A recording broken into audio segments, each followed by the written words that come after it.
जय हिंद दोस्तों, क्या हाल चाल। उम्मीद आप सब खैरियत से होंगे। दोस्तों आज ज़्यादा नहीं, सिर्फ एक ही अपडेट रहेगा और वो भी एक बैड न्यूज़ है दिल्ली एनसीआर से, नेशनल कैपिटल। एक बार फिर से सर्दियां आ गई है, एयर पोल्यूशन बढ़ गया है और पहले पुअर क्वालिटी थी एयर क्वालिटी इंडेक्स की, अब वर्ष में आ गई है 460। एयर क्वालिटी इंडेक्स 460 पहुँच गया है। हमेशा की तरह कुछ कंडीशंस, कुछ और ज़्यादा धाराएं लगा दी गई है, रोका गया है कंस्ट्रक्शन को, गाड़ियों को एंटर करने से रोका गया दिल्ली एनसीआर में। बट क्या हर बार यही होगा, यही सोल्यूशन है? इस पर बात करेंगे। क्या क्या नए नॉर्म्स लागू किए गए हैं उस पर बात करेंगे। तो बिल्कुल जो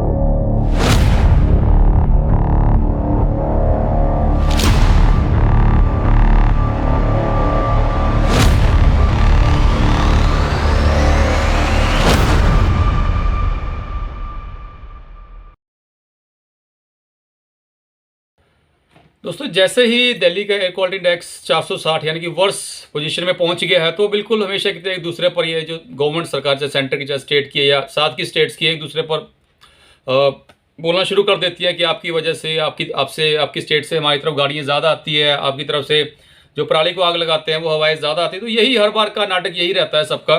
बट प्रॉपरली इस पर एक एक्शन लेने की जो बात आती है, शॉर्ट टर्म नहीं लॉन्ग टर्म एक्शन की, वो हमेशा ही मिस रहता है। अभी फिर जब सर्दी निकल जाएंगी, थोड़ा एयर क्वालिटी इंडेक्स ठीक हो जाएगा, सब भूल जाएंगे, नए मुद्दे आते रहेंगे। लेकिन ये कोई हल नहीं है दोस्तों। मजाक नहीं है कि करोड़ों करोड़ों लोग को फोर्सफुली घर के अंदर रहना पड़ रहा है, चाहे वो बच्चे हो, चाहे बुजुर्ग हो, या वो जिनको खराब गंदी एयर से प्रॉब्लम रहती है, लाइक जिनको दमा वगैरह है, उनको मजबूरन अब घर के अंदर रहना पड़ेगा। ये एक तरह से मैं तो इसको ह्यूमन राइट वायलेशन मानता हूँ कि आपको एक साफ हवा तक नहीं मिल पा रही है। साफ हवा, साफ पानी एक हमारा राइट बनता है दोस्तों, वो हमें नहीं मिल पा रहा है। उस पर कौन बात करेगा? अब जब हालात इतने बिगड़ चुके हैं, तब इन्होंने एक क्या कहते हैं इसको, ग्रैप GRAP को लागू कर दिया है। GRAP means graded response action plan. दोस्तों ग्रैप को तब लागू किया जाता है जब air quality index worse condition में पहुंच जाता है। इसके दौरान जितना भी हैवी ट्रैफिक है, हैवी मीन्स हैवी ट्रक्स हैं या कमर्शियल फोर व्हीलर्स हैं, उन सबको बैन कर दिया गया दिल्ली में एंट्री से। इसके अलावा सिर्फ जो गाड़ी CNG चल रही है, जो EV हैं या BS6 नॉर्म्स को फॉलो करती हैं, वो गाड़ी अब दिल्ली NCR में चलेंगी, बाकियों को रोका गया है। इसके अलावा जो कंस्ट्रक्शन है उसको बंद किया गया है, हैवी कंस्ट्रक्शन को, ब्रिजेस की जो कंस्ट्रक्शन है, रोड्स की कंस्ट्रक्शन, उसको रोका गया है। और जो डेमोलिशन है, तोड़ फोड़ काम है, उसको रोका गया है। इसके अलावा जो प्राइमरी स्कूल है उसको 10 नवंबर तक बंद कर दिया गया है। साथ में जितने भी काम पर लोग जा रहे हैं, चाहे वो सरकारी हैं चाहे प्राइवेट है, उसमें 50% ये अटेंडेंस को मैंडेटरी किया गया है, बाकियों को वर्क फ्रॉम होम करना पड़ेगा। दोस्तों ये सिर्फ दिल्ली NCR की बात नहीं है, क्योंकि नेशनल कैपिटल है, इसलिए ये मुद्दा थोड़ा ज़्यादा हावी रहता है हमेशा। जितनी भी बड़ी सिटीज़ हैं, मेट्रो सिटीज़ है, वहाँ भी यही हालात है, सेम हालात है। वहाँ पर भी बहुत बुरी हालात है एयर कंडीशन की, एयर क्वालिटी इंडेक्स की बहुत बुरे हैं। अगर मैं अपनी बात करूँ, टचवुड मैं जहाँ बैठा हूँ चंडीगढ़ में, यहाँ भी पॉपुलेशन ज़्यादा है व्हीकल की। इंडिया में पर व्हीकल की बात करते तो चंडीगढ़ नंबर 1 रहता है, काफ़ी डेंस यहाँ पर रहती है। बट दिक्कत क्या है कि एक तो बहुत ज़्यादा ग्रीनरी है यहाँ पर, मेंटेन की गई है चंडीगढ़ में, सिटी ब्यूटीफुल इसको कहा जाता है, ग्रीन सिटी है काफ़ी ज़्यादा। EVs काफ़ी अच्छे से यहाँ पर जो EV पॉलिसी है, काफ़ी ज़्यादा EVs, जैसे मैं खुद टाटा नेक्सॉन इलेक्ट्रिक SUV चला रहा हूँ और बिल्कुल दिखती है सड़क पर, मैं कहता हूँ हर किलोमीटर पर आपको एक गाड़ी EVs दिख जाएगी।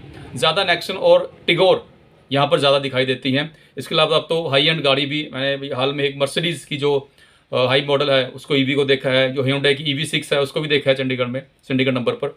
तो ये बात है कि ऊपर से यहाँ आसपास जो हम कह सकते हैं कि इंडस्ट्री ज़्यादा नहीं है, बहुत कम इंडस्ट्री है।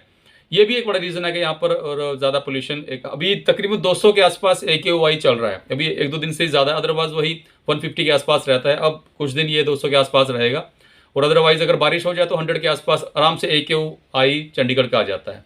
तो ये दोस्तों ये भी एक बड़ी बात है कि अगर पॉसिबल हो तो आपको उन शहरों में मूव कर जाना चाहिए जहाँ पर एटलीस्ट साफ हवा तो आपको मिल रही है। मुश्किल है, अब कह तो दिया सरकार ने कि आप घर से बाहर मत निकलिए, 50% ये कीजिए वो कीजिए, बट भाई जिसने रोज कमाना है, अपने बच्चों को खिलाना है, वो कहाँ जाएगा? वो घर में रह लाएगा? वो नहीं बेटा, उसको तो बाहर निकलना पड़ेगा, सारा जो जैसा भी हालात है बाहर उसको निकलना पड़ेगा। अब उसकी सेहत खराब होती है तो क्या कर सकते हैं? गवर्नमेंट को तो इसकी चिंता नहीं है, हमको ही सोचना पड़ेगा। तो जितना हो सके दोस्तों पोल्यूशन कम कीजिए अपने लेवल पर, जितना कर सकते हैं। अगर पॉसिबल है तो अगर इलेक्ट्रिक कार नहीं ले सकते तो इलेक्ट्रिक स्कूटर ले सकते हैं, बहुत ऑप्शन आ चुकी है, उसको अडॉप्ट कीजिए। साइकिलिंग कीजिए, सेहत भी अच्छी रहेगी, पोल्यूशन भी नहीं होगा।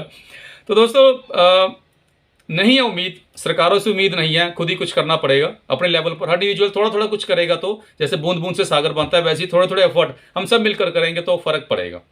क्योंकि ये बात अब हमारी नहीं है, हमारे बच्चों की है, आने वाली जनरेशन की है। फिलहाल आज के लिए इतने ही दोस्तों। आपके जो भी कमेंट है शेयर कीजिएगा, क्या क्या कर सकते हैं अपने लेवल पर, तो बिल्कुल मैं आपके कमेंट पर जरूर ध्यान दूंगा और उस पर हम बातचीत भी करते रहेंगे। आज के लिए इतना ही, धन्यवाद, जय हिंद।